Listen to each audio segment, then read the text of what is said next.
Well, that was exhausting. Hello, welcome back.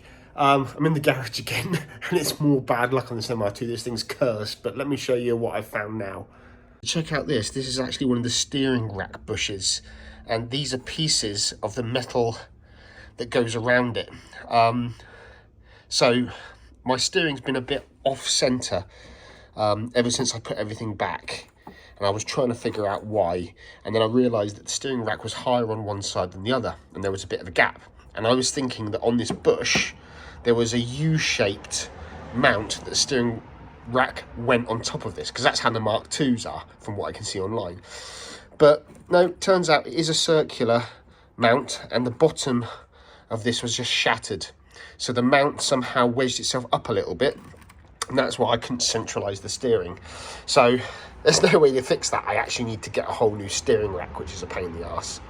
But today's not a total write-off, so what I'm doing instead is I'm actually going to get the rear bumper off. I've already removed the lights, as you can see, and I'm going to change the old exhaust because it's blowing. So nice and easy, you just undo screw here and screw here, and then you can pull up the light and you can disconnect the connector, get the light out the way.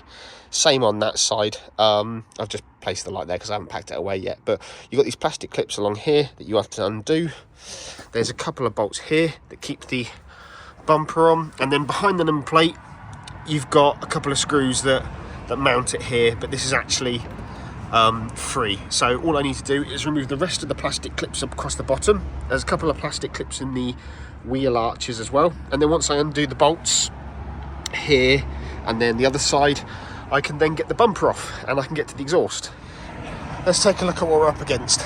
Before I forget, it wasn't just a bolt here, there was also a bolt here, and to get to the one up in the wheel arch is actually there. You can just see where it goes in here, so you have to put a socket on an extension up to get those, but otherwise it's just pop clips and everything around here, so it's nice and easy. So this is what we're up against. So gonna need to remove these bars, take off the heat shield. That can go in the bin, we're not keeping that. Probably the same with a lot of this other heat shielding, and then we can get down there and remove the back box and then the cap. So with the shield out the way, we can now see what we're up against. So mount there, mount there. Looks like that's it. And then of course there's a flange down there, which is where the new exhaust is going to go onto, but I think I will remove that once the back box is out the way. You can see, actually, let me just put the camera a little bit further down, there's been some proper bodge welding there at some point, so that's going to be why it's blowing. So we'll get it out, put it in the bin. So I had some more bad luck, but it was followed by some good luck. So as you can see, everything's out. A bit more is out than what I was planning on removing, to be honest. Oh, I've just noticed I've got another heat shield there that needs to come out. But essentially the whole exhaust system is out now.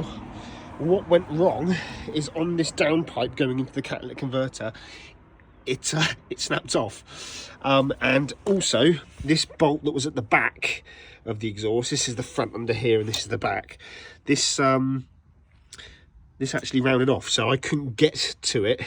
It needs drilling out and re-tapping, but it was pretty much impossible to do it underneath the car. So what I decided was to be brave and remove the whole downpipe.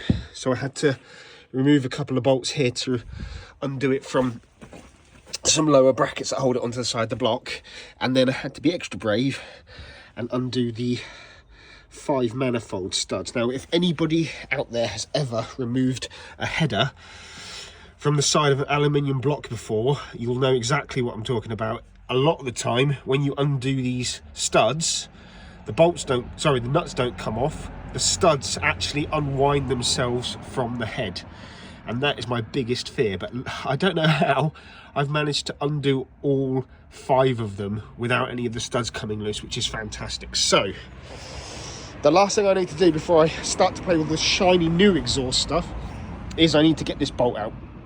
That way I can put the stock cats back in, and I can put the new exhaust on, which bolts up here where the old one's broken off. So let's get cracking.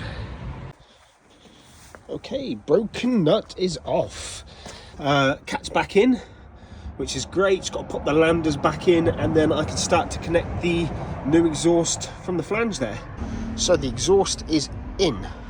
It took me a little bit of time to put the header back on correctly, line all the bolts up, torque them up, put the landers back in.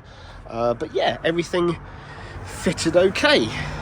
So only one of the exhaust hangers survived the operation, so I've just cable tied the other two places. So tomorrow I'm going to pop out to Halfords and see if I can get some more exhaust hangers. I've also got to do the third lander, which is from that connector down into this bung here. But what I'm going to do is just stick the bumper and the lights back in so I can lock it up for tonight, and tomorrow I'll get on with that. And I'll also weigh all the old stuff to see how much weight I've saved. I'm just ditching all the heat shields. I don't think they're required because, let's face it, when you're moving all the heat is coming out of the car, it's only going to be really if you're stuck in traffic, which I'm not planning on doing.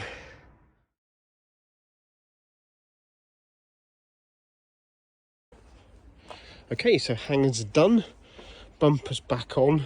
I put the heat shielding back because I was worried about the heat from the exhaust actually affecting the expansion tank there and the actual inbox. So I've put those back on, and there's a little one there which I think protects the heat from melting the tail lights. So, but everything else I've removed, shed a bit of weight, got rid of a load of stuff down there. So yeah, I'm going to start her up now and we'll see what this new exhaust sounds like.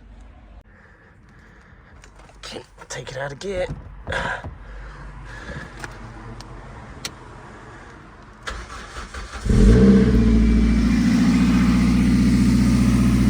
Oh yeah, that'll do nicely.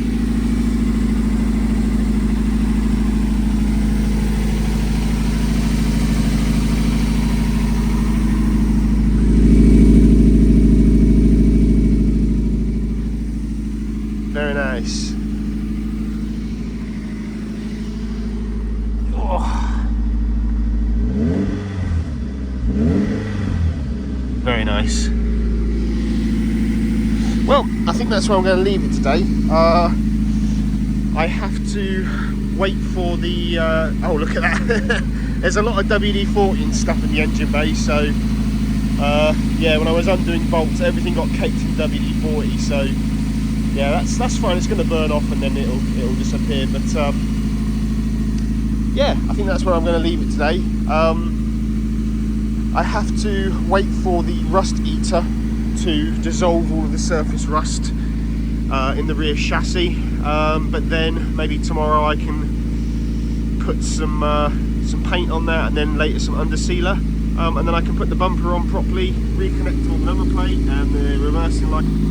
And then after that, really, at that point, I'm just waiting for the new steering rack to turn up. So at the moment, the steering rack is disconnected, and I've found one online, and I'm just trying to get that ordered. But it is a Sunday, so I have to wait till tomorrow to get that ordered. But yeah, we'll leave it there, and thanks for watching, and we'll catch you again soon.